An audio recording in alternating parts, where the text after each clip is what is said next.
Alam nyo ba na yung PhilHealth funds gagamitin nila pampatayo ng tulay? Hello po, ako si John, 14 years kidney transplant. Ngayong araw to yung pag-uusapan natin regarding sa ginawang video ni Sir Eli. Yan. Sa mga hindi po nakakakilala kay Sir Eli at sigurado ako mas higit na maraming nakakakilala sa taong to.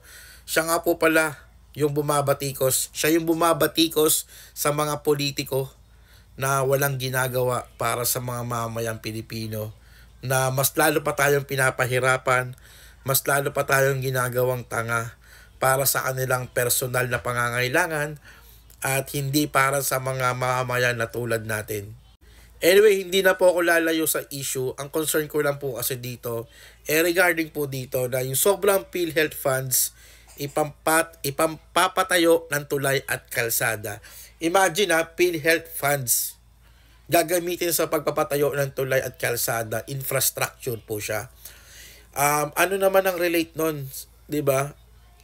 Imagine PhilHealth to. Dapat mas naka-focus sila na tulungan yung mga ordinaryong Pilipino na walang kakayanahang magpagamot sa isang ospital, na hindi alam kung saan kukunin yung pambili ng gamot, kung saan sila kukuha ng pera pampabayad ng mga bills nila. And sana ma-upgrade pa or mapaganda pa yung health system ng Pilipinas. Magkaroon pa ng health benefits sana yung mga pasyente, yung mga tao para sa kanilang kalusugan. Imagine, napakadami pala ng pondo ng PhilHealth and magkano lang po ang naibibigay. Hindi na po ako lalayo sa example po. Gagawin ko na lang pong example yung sarili ko. Siyempre, isa po akong kidney transplant. Gumamit din naman po ako ng PhilHealth, yung nagda-dialysis ako. Nagagamit ko siya pag nagpapa-reimburse ako ng injection, nire-reimburse ko sa PhilHealth. Tapos nagamit ko rin pala yung PhilHealth yung nagpa-kidney transplant ako. Nagamit ko rin yung PhilHealth yung na-hospital ako. Nagamit ko yung PhilHealth yung nagpa-opera ako ng pseudoaneurysm ko. Pero hindi lahat nako-cover ng PhilHealth.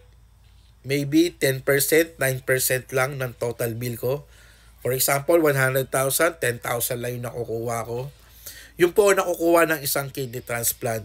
Then after kidney transplant po, correct me if I'm wrong sa mga tulad kong kidney transplant, wala po ako nakukuha sa PhilHealth funds. Wala po ako nakukuhang reimbursement sa PhilHealth funds. Imagine, kidney transplant po ako. And gumagamit lang po ako ng guarantee letter para makakaroon ng libreng gamot.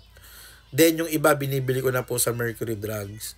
Ang concern ko lang po kasi dito, yung mga tao na bago pa lang sa kidney transplant, na syempre sa sobrang baba ng immune system nila, madali sila makapitan ng sakit. Wala silang magawa. Let's say mga 3 months lalabas sila ng bahay para maghanap ng guarantee letter. Nag-iisip sila kung saan sila kukuha ng gamot, kung saan sila kukuha ng guarantee letter. Imagine, nire-risk nila yung health nila, nire-risk nila yung bago nilang kidney para magkaroon lang ng guarantee letter, para magkaroon lang ng gamot. Sana lang sa mga tulad kong kidney transplant dyan, may makatulong sa amin, sa mga congressman, sa mga senators, or kahit sino mang mga party list. Sana tulungan kami na kaming mga kidney transplant, hindi po kami mayayaman. Nagpa-kidney transplant po kami, under po kami ng service.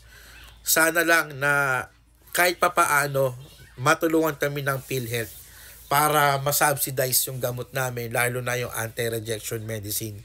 Imagine yung gamot ko for every month umaabot po ng 13,000.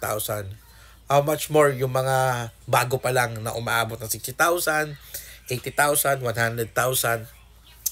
Tapos nire-risk namin yung buhay namin na lumalabas kami araw-araw para maghagilap ng mga guarantee letter, kung saan kami kukuha ng pambili namin ng gamot. Sana lang yung sobrang pondo ng PhilHealth masubsidize pa or magkaroon kami ng benepisyo as a kidney transplant. Ulitin ko po, hindi po kami mayaman. Marami po sa amin na mga kidney transplant na hindi po galing sa yaman. Kaya sana tulungan nyo kami na kahit papaano yung sobrang pondo nyo, ibahagi nyo naman po sa amin. And hindi naman po kami selfish na para sa amin lang yung pondo nyo. Alam ko marami din nangangailangan dyan, mga cancer patients, even mga dialysis patients. Alam ko meron silang mga benefits na rin sa PhilHealth, which is sobrang okay yon para sa akin. Kasi naging, yung mga dialysis, malapit po sa puso ko yan. Na alam ko na meron na sila, pero kulang pa. Kulang pa yung mga benefits na nakukuha nila sa PhilHealth. Sana instead na gamitin nyo sa pagpapatayo ng tulay at kalsada or kahit ano pa man, sana unahin nyo muna yung health system ng Pilipinas. Unahin nyo muna yung may mga sakit, na higit na mas kailangan nila na suporta nyo at ng pondo nyo. Ayun lang po. Ito po nanggagaling lang po sa akin as a kidney transplant. Nanggagaling lang po to bilang Pilipino at bilang Pilipino dito sa Pilipinas. Nanggagaling lang po to sa pasyenteng tulad ko na sana bigyan kami ng pansin ng gobyerno, lalo na ang PhilHealth. Ingat po palagi. And kung nasan man tayo, mas importante pa rin ang kalusugan natin. And God bless po sa ating lahat.